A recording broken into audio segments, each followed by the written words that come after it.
Hello everyone. Good to meet you again in Nyambung, a podcast program to get you clicked and connect with me, Dina Praptaraharja, and my co-host Nadila Amani. Hi Nadila, are you well and happy?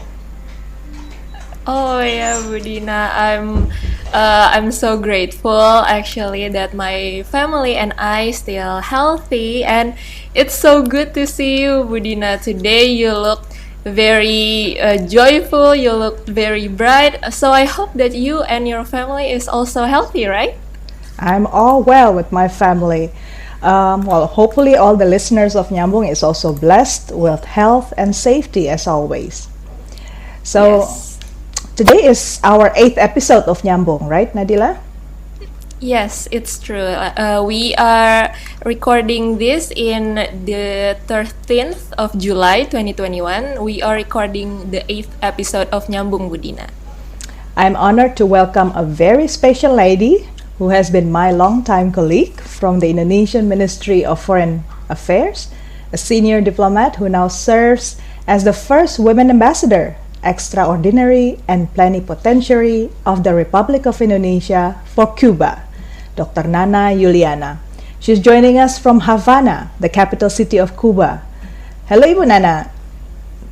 Hi, good morning from Havana, Cuba, Budina. Hello, also Nadila and all the Nyambung listeners. Greetings from Havana, and I hope everyone is healthy and also safe, because I heard that in Jakarta, in Indonesia, the COVID-19 pandemic numbers is rising. So I pray for all the Indonesian people. Hopefully that we can handle this situation, Budina. I agree, Bu. We need to pray a lot for our nation and also for the world to get through this pandemic safely. Okay, Bu Nana, I feel so honored to be able to have a discussion with you today, and I hope I could learn a lot about Cuba from you too. So thank you for joining Nyambung today. Okay, Bu Dina. Such a prestige to have you. Okay, Ibu Nana, the listeners may want to know how I get to know Ibu Nana. She was very kind to teach several class meetings for Paramadina Graduate School of Diplomacy when I was just beginning at University of Paramadina, and I was the dean director there. And surprisingly, magically, up to date, we are still teaching together for the master degree program. And we teach ASEAN together with Ibu Nana. So that was back 2009 or 2010, Ibu. So that means almost a decade of relationship. That's really good. Yes, I love teaching, and part of my diplomacy work is what I call by edu diplomacy. So how education is also used to be soft diplomacy. So every time I'm assigned abroad, education, connecting with the universities, with educated people, are very my priority also, because from there I can learn and also I can share to the people. That's why I teach. And during this pandemic, COVID is kind of a blessing also, because I can teach online. So That's true. Anywhere I'm present, I can share through Zoom or through other media or platform my knowledge and also my experience. So there's a kind of blessing in disguise as well, Budina. Blessing indeed, and I can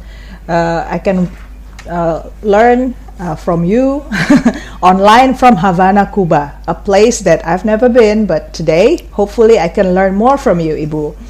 Yeah, I agree, Bu Dina. We can learn a lot from Havana, from the person who is in charge of Havana herself.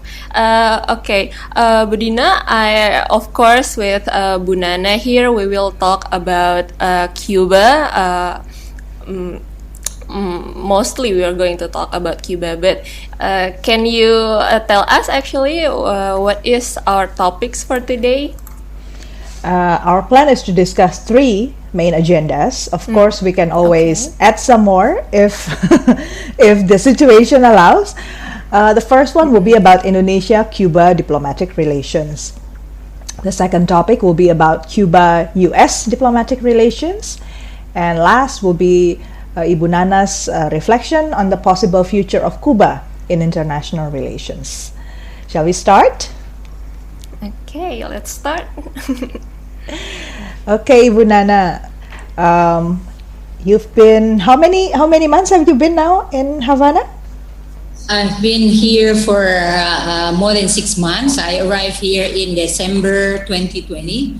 So it's almost 7 months actually. So this is not easy task because when I transferred from Houston, I was a Consul General of Indonesia in Houston before. It was during a pandemic time. So it's not easy to get a flight, and also the suitcases that I had to take from Houston to transfer to Havana. The flight is only allowing me to bring 2 suitcases to luggage. So that's the reality that I had to do. But I adjusted with whatever I have now. So it's great to be here. The weather is like in Indonesia. The food is also like in Indonesia, the fruits. But of course, with the Cuba condition, it's not easy to get the food and also the medical supplies during this time. I see. So, in terms of Indonesia-Cuba relations, Ibu, we learn from books. We usually relate Cuba with the deceased Fidel Castro. But what do most people don't know about Indonesia-Cuba relationship, Ibu? What do people mostly don't know about Indonesia-Cuba relationship? The first thing, Indonesia and Cuba established the relationship in 1960. So actually last year we celebrated the 16th anniversary of Indonesia and Cuba diplomatic relationship. And there is a very nice moment that we celebrated during that time. Indonesia and also Cuba had especially from Indonesia, we had a kind of a stem of celebration, diplomatic celebration of Indonesia and Cuba, showing that this is showing the good relationship, the close relationship between Indonesia and Cuba. Ibu Dina, for your information, Fidel Castro, of course, everyone knows about Fidel Castro, invited President Soekarno, our first president in 1960, and then our president came to Cuba to meet and also to start having a diplomatic relations. So since then, our relationship between Indonesia and Cuba are very close, especially in a political support.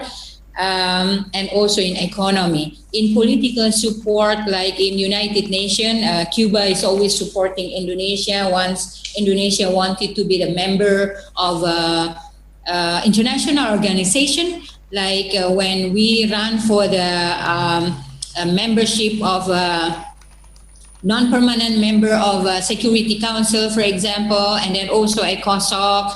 So a lot of candidature of Indonesia in international relations are supported by Indonesia. In the meantime, also Indonesia supported Cuba in certain of membership or candidature that Cuba runs in international relations. So it's a kind of mutual support between Indonesia and Cuba in international relations. And also lastly, if you followed the UN meeting regarding the lifting of the embargo of United States against Cuba, Indonesia also supported the resolution.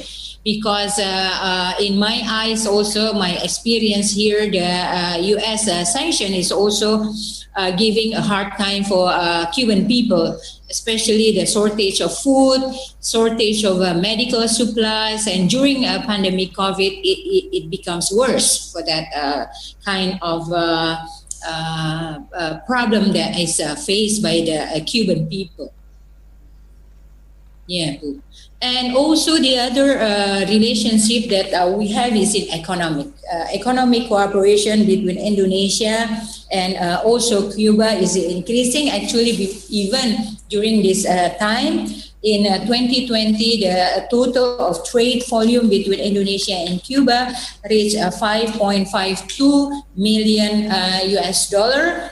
But it is surplus on our side, around 3.97 US dollar. And then until April 2021, our total of trade volume reached already 5.9 million, which is surplus also in our side. So, but the problem is because there is a embargo, usually the business people of Indonesia and Cuba, they use the third party or the third country to export from Indonesia to Cuba. You know, the embargo also is even harder during Trump administration. The transaction of trading, for example, is not permitted, and also it applies also to the business people or to the companies outside of United States that have a business with Cuba.